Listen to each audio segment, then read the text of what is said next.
Hello बच्चों, आपका स्वागत है श्याम सर की क्लास में। बच्चों, आज हम भौतिकी कक्षा 12 का अगला टॉपिक शुरू करने वाले हैं। चलिए ध्यान से देखिए, सब कुछ सही है बच्चों। चलिए, आज हमारा जो है टॉपिक कक्षा 12 फिजिक्स वैद्युत आवेश तथा क्षेत्र जो अध्याय फर्स्ट का है, और उसमें का जो टॉपिक है कूलाम के नियम का सदिश। चलिए, कूलाम के नियम का सदिश स्वरूप बिना देरी किए हुए हम लोग अपने क्लास की शुरुआत करते हैं। चलो बच्चों,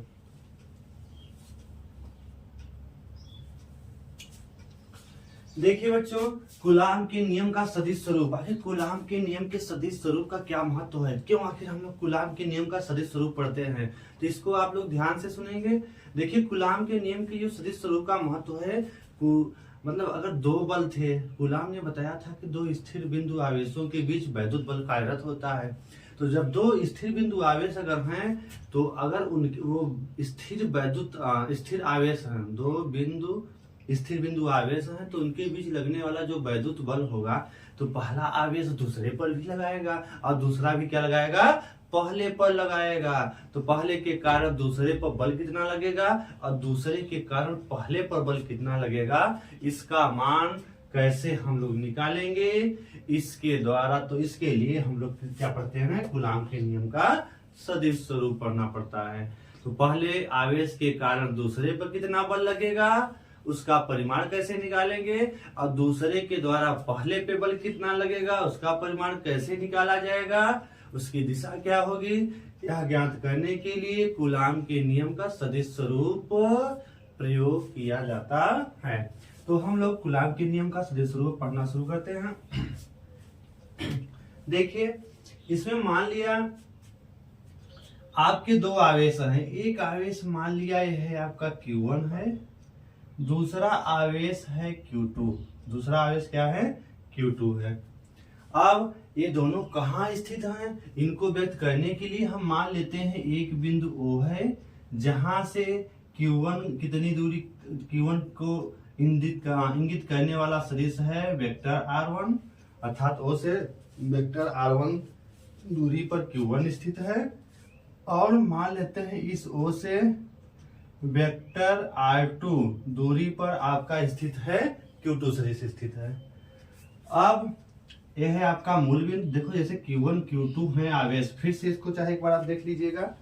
जैसे Q1 Q2 दो आवेश हैं, तो कहाँ स्थित है, उनको हम व्यक्त करने के लिए एक मूल बिंदु का हम इस्तेमाल करते हैं, वह मूल बिंदु O है। तो मान लिया इस O के सापेक्ष Q1 की स्थिति को व्यक्त करने वाला सदिश है वेक्टर R1, और इस O के सापेक्ष Q2 की स्थिति को व्यक्त करने वाला सदिश है वेक्टर R2। अब मान लेते हैं कि अब इनके जो बीच की दूरी है, यहाँ पर हम दिखा देते हैं। मान लिया ये दोनों परस्पर, अब पहले से दूसरे के बीच की दूरी अगर दिखाना है तो आप क्या कर सकते हैं, मान लिया पहले से दूसरे के बीच की जो स्थित सदिश है क्या है, मान लेते हैं वेक्टर पहले से दूसरे के बीच की दूरी।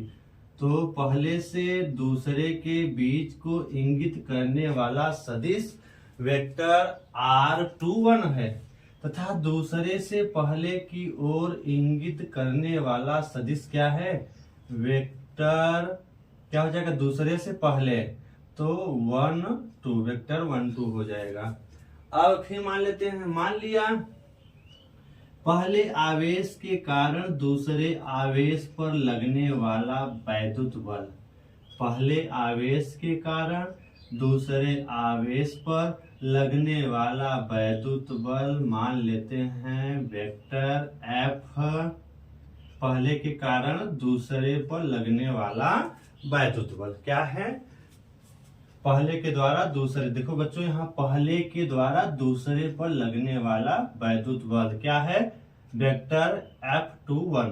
इसी तरह से दूसरे आवेश के कारण पहले आवेश पर लगने वाला वैद्युत बल, तो मान लेते हैं अपने से हम लोग, मान लिया दूसरे आवेश के कारण पहले आवेश पे लगने वाला वैद्युत बल, तो दूसरे के कारण पहले पर लगने वाला वैद्युत बल F12 है। इस तरह से आप सब कुछ मान लेंगे। अब मानने के बाद अब आप चाहें तो अब इस बल F21 और F12 आप चाहें तो निकाल सकते हैं। तो इसको हम लोग लिख लेते हैं। तो यहां लिखते हैं,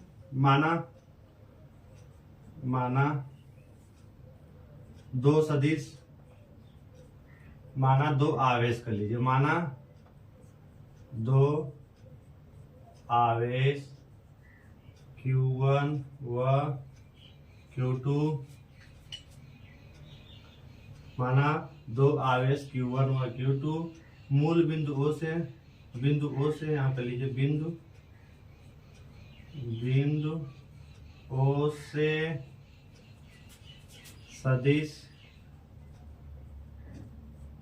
सदिश वेक्टर R1 तथा वेक्टर R2 दूरी पर स्थित हैं। मतलब दो आवेश Q1 और Q2 बिंदु O से सदिश R1 तथा R2 दूरी पर स्थित हैं। अब अर्थात इनकी स्थितियों को व्यक्त करने वाला सदिश दोनों इन आवेशों के, तो माना दो आवेश Q1 व Q2 बिंदु O से सदिश R1 तथा R2 दूरी पर स्थित हैं। अब माना तथा जाए कर लीजिए तथा Q1 आवेश के कारण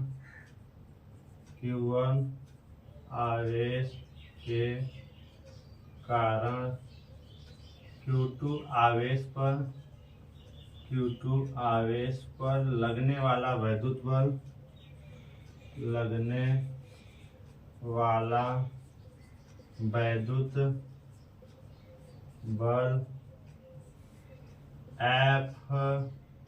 Q1 के कारण Q2 पर लगने वाला वैद्युत बल F21 है,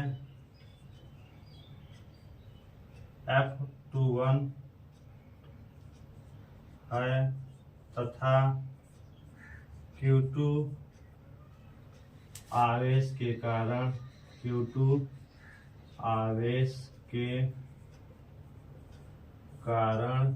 Q1 आवेश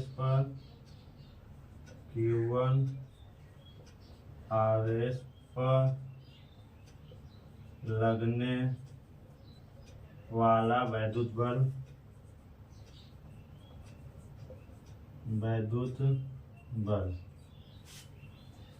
Q1 के कारण Q2 पर लगने वाला वैद्युत बल F21 तथा Q1 आवेश पर Q2 के कारण Q1 पर लगने वाला वैद्युत बल माना क्या है, Q2 के कारण Q1 पर लगने वाला वैद्युत बल F12 है तथा इनके स्थित सदिश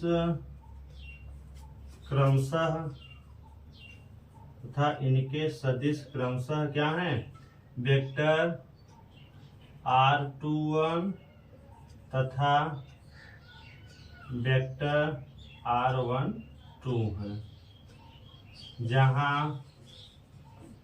इनके मान आप चाहें तो वेक्टर R21 का मान कैसे निकलेगा, वेक्टर R21 बराबर क्या होगा, R2 माइनस R1, और अगर आपको निकालना हो वेक्टर R12 तो क्या हो जाएगा, vector R1 minus vector R2 हो जाएगा। तो इस तरह से आप चाहें तो इसको लिख सकते हैं। तो जो अभी बच्चों हमने अभी बताया उसी को यहाँ पे लिख दिया गया। एक बार इसको आप फिर से केयरफुली समझ लीजिए। मान लिया Q1 के कारण Q2 पर लगने वाला जो वैद्युत बल है क्या है, F21 है। मतलब यहाँ क्या पढ़ा जाता है इसको, पहले आवेश के कारण दूसरे आवेश पे लगने वाला वैद्युत बल। इसी तरह से दूसरा भी अब पहले पर बल लगाएगा तो दूसरे आवेश के कारण पहले आवेश पर लगने वाला वैद्युत बल F12 है।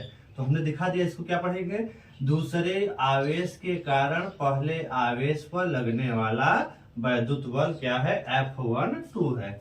फिर हम लोग क्या करेंगे, अब Q1 और Q2 की परस्पर स्थितियों को व्यक्त करने वाला सदिश क्या है, तो यहाँ पे दिखाया गया है Q1 आवेश और Q1 आवेश से Q2 की ओर जो इंगित सदिश है क्या है, वेक्टर R21। मतलब यहाँ पहले से दूसरे की ओर इंगित सदिश वेक्टर r21 है। इसी तरह से दूसरे से पहले आवेश की ओर इंगित सदिश, तो यहाँ लिखा है दूसरे से पहले की ओर इंगित सदिश क्या है, वेक्टर r12 है। इसको हम वही चीज यहाँ पे लिख लिए हैं। माना दो आवेश Q1 व Q2 बिंदु O से सदिश R1 तथा R2 दूरी पर स्थित हैं तथा Q1 आवेश के कारण Q2 आवेश पर लगने वाला वैद्युत बल Q1 मतलब पहले के कारण दूसरे पर बल F21 है तथा Q2 आवेश के कारण Q1 आवेश पर लगने वाला वैद्युत बल F12 मतलब दूसरे के कारण पहले आवेश पर लगने वाला वैद्युत बल तथा इनके स्थित सदिश क्रमशः वेक्टर R21 तथा वेक्टर R12 है, जहां वेक्टर R21 बराबर R21 मतलब दूसरे R21 मतलब पहले के कारण दूसरे पर पहले से दूसरे की ओर इंगित सदिश है। R2 माइनस R1 इसका मान निकाला जाता है। अब वेक्टर R12 का मान निकालने के लिए R1 माइनस R2 का यूज करेंगे तो हम लोग आसानी से निकाल सकते हैं। मतलब अगर हम R21 की स्थिति ज्ञात करना चाहते हैं तो कैसे निकालेंगे, R2 माइनस R1 करेंगे, और अगर हम R12 का मान निकालना चाहते हैं तो R1 माइनस R2 करके आसानी से निकाल लेते हैं। इतना आप बच्चों इसको लिख लीजिए, इसका स्क्रीनशॉट लेकर के आप लिखिए नोट्स में, इसके आगे हम कंटिन्यू करते हैं, इसको इरेज कर देते हैं।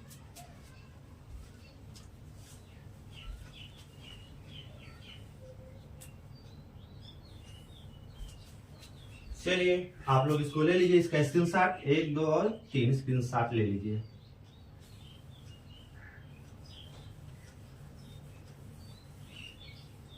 अब इसको हम आगे बढ़ाते हैं। देखिए अब चूंकि सदिश जो आपके हैं वेक्टर R12 और R, तो कोई भी अगर आपका सदिश है उस सदिश को तो आप यहां लिख सकते हैं, चूंकि किसी सदिश के दिशा का उल्लेख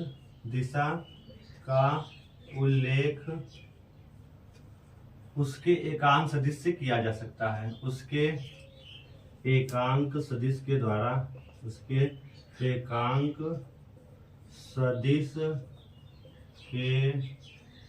द्वारा किया जा सकता है। अतः आप लिख सकते हैं तब, क्योंकि आप अगर यहाँ पे एकांक सदिश R12 अगर निकालना हो, एकांक सदिश के ऊपर कैप लगा के लिखा जाता है। तो एकांक सदिश वेक्टर R12 बराबर क्या हो जाता है, आपने कक्षा 11th में पढ़ा है, एकांक सदिश बराबर उसका परिमाण, सदिश बटे उसका परिमाण होता है R12। इसी तरह से अगर आपको निकालना हो एकांक सदिश R21 बराबर क्या हो जाएगा, तब R21 सदिश बटे उसका परिमाण हो जाएगा। इस तरह से आप व्यक्त कर सकते हैं। तो किसी भी सदिश को व्यक्त करने के लिए हम एकांक सदिश का आसानी से प्रयोग कर लेते हैं। तो अब हम लोग आते हैं अपने टॉपिक पर। चूंकि हमारा क्या टॉपिक था, अब हम निकाल लेते हैं Q1 आवेश। तो Q1 आवेश के कारण Q2 आवेश पर लगने वाला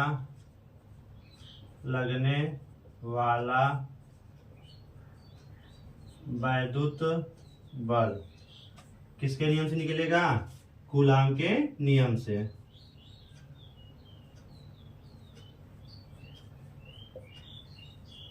कूलाम के नियम से निकलेगा, निकाल लीजिए। Q1 आवेश के कारण Q2 पर लगने वाला वैद्युत बल क्या माना गया था, F Q1 के कारण Q2 पर लगने वाला वैद्युत बल। Q1 आवेश के कारण Q2 आवेश पर लगने वाला वैद्युत बल। Q1 मतलब पहले आवेश के कारण दूसरे आवेश पर लगने वाला वैद्युत बल F21 बराबर, तो कूलम के नियम से निकाल लीजिए, 1/4 पाई एप्सिलॉन नॉट, और क्या हो जाएगा तब Q1 Q2 अपान इन दोनों आवेशों के बीच इंगित सदिश क्या है, तो आपका है वेक्टर आपका R21 है, तो उसका परिमाण लेना है।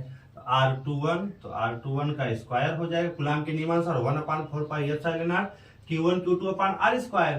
तो R के स्थान में क्या है, तो पहले से दूसरे की ओर जो आपका बल है F21 है और इंगित सदिश क्या है R21 है, तो R21 का स्क्वायर हो जाएगा। और इसकी दिशा को व्यक्त करने के लिए हम लोग इसके एकांक सदिश का प्रयोग कर लेते हैं। किसका प्रयोग कर लेते हैं, एकांक सदिश का प्रयोग कर लेते हैं। इस तरह से Q1 आवेश के कारण Q2 पर लगने वाले वैद्युत बल को आसानी से इस रूप में लिख सकते हैं। पहले आवेश के कारण दूसरे आवेश पर लगने वाला वैद्युत बल बराबर 1/4πε0 और हो जाएगा Q1 Q2 अपान R21 का स्क्वायर इंटू इसकी दिशा को व्यक्त करने के लिए R21 एकांक सदिश का प्रयोग कर लेते हैं। तो इस तरह से आपका Q1 आवेश के कारण Q2 पर लगने वाले वैद्युत बल का फार्मूला आप यूज कर सकते हैं। इसी तरह से इसको भी आप उसी के आगे लिख लेना और एक बार स्क्रीनशॉट लेकर के इसको आप भी लिखिए इसको भी। इसके आगे चलिए हम लोग कंटिन्यू करते हैं, 1 2 और 1 3 आप इसका स्क्रीनशॉट ले लीजिए। चलिए अब इसी को आगे बढ़ाते हैं। अब Q2 आवेश के कारण Q2 आवेश के कारण Q1 आवेश पर Q2 आवेश के कारण Q1 आवेश पर लगने वाला वैद्युत बल। अब हम लोग Q2 आवेश के कारण Q1 आवेश पर लगने वाले वैद्युत बल का मान निकालने वाले हैं। चलिए इसको भी निकाल लेते हैं। अब इसको हमने क्या माना था, वेक्टर F Q2 के कारण Q1 पर, अर्थात दूसरे आवेश के कारण पहले आवेश पर लगने वाला वैद्युत बल F12 बराबर वही कूलाम के नियमानुसार किस नियम से निकलेगा, कूलाम के नियम से, कूलाम के नियम से ये भी निकलेगा, कूलाम के नियम से निकाल लीजिए। F12 बराबर वही फार्मूला 1/4πε0 और दोनों आवेश हैं Q1 और Q2 हैं, Q1 Q2 अपान इनको इंगित करने वाला सदिश जो है क्या था आपका, तो उसका परिमाण हमें लेना है। R12 हो जाएगा का स्क्वायर हो जाएगा इनटू क्या हो जाएगा R12 एकांक सदिश होगा। तो इसको भी आप चाहें तो इस तरह से नोट कर लेंगे। तो यह है Q2 आवेश अर्थात दूसरे के कारण पहले पे लगने वाला वैद्युत बल F12 बराबर 1/4πε0 Q1 Q2 अपान R12 का स्क्वायर इंटू R12 एकांक सदिश। ये एकांक सदिश इसको बताता है, यह दिशा को इसकी बता देता है और इसका परिमाण है। इस तरह से आप कूलाम के नियम के सदिश स्वरूप की पूरी तरह से व्याख्या हो गई। इसको आप लोग अच्छे से समझ करके अपने नोट्स में लिख लीजिए। तो कूलाम के नियम के सदिश स्वरूप के द्वारा क्या मिलता है, चलिए हम लोग देखते हैं थोड़ा सा।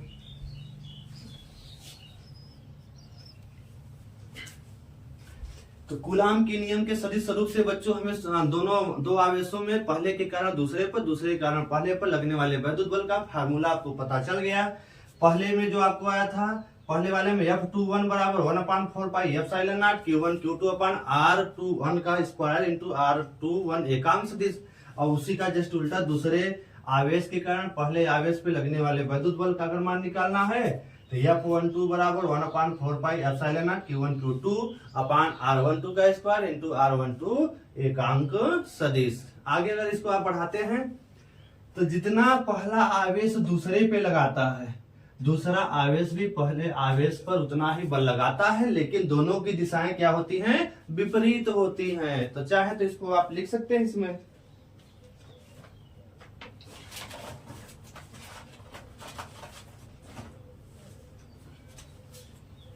इसके आधार पर आप बता सकते हैं चूंकि दोनों बल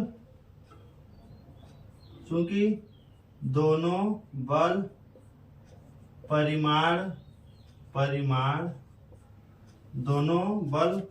में बराबर हैं, कि दोनों बल परिमाण में समान हैं, दोनों बल परिमाण में समान हैं समान है तथा इनकी दिशाएं भिन्न हैं, तथा इनकी दिशाएं भिन्न हैं। अतः आप लिख सकते हैं F12 जो है वो किसके बराबर है, माइनस F परिमाण बराबर लेकिन दिशा विपरीत के लिए माइनस चिन्ह F21। तो इस तरह से आप लिख सकते हैं। अर्थात यह जो कूलाम के नियम का जो सदिश स्वरूप है न्यूटन के गति विषय के तृतीय नियम का पालन करता है, मतलब क्रिया प्रतिक्रिया के नियम का पालन करता है। क्या, कूलाम के नियम का सदिश स्वरूप। इस तरह से बच्चों आपका ये टॉपिक पूरी तरह से कवर होता है। आप इसको अच्छे से पढ़ करके अपने इस टॉपिक को कंप्लीट कंसेप्ट के साथ आप इसको आसानी से अपने नोट्स में इसको लिख सकते हैं और समझ करके आप इसको, अगर एक बार में ना समझ में आए तो आप इस वीडियो को फिर से देख करके 2 बार देख करके आसानी से इसको कवर करें और इस तरह से आपका पूरा टॉपिक ये वाला कवर हो जाएगा। तो इस तरह से आप कंटिन्यू कक्षाएं चल रही हैं, आप हमारे YouTube चैनल श्याम सर की क्लास को कंटिन्यू देखते रहें, जिससे कि आपका भौतिकी कक्षा 12 जल्दी से जल्दी सारे टॉपिक कवर हों। आप अच्छे से समझ करके इसको अच्छे से अपने नोट्स बना करके तैयार करिए, जिससे आपको बोर्ड एग्जाम में हेल्प मिलेगा।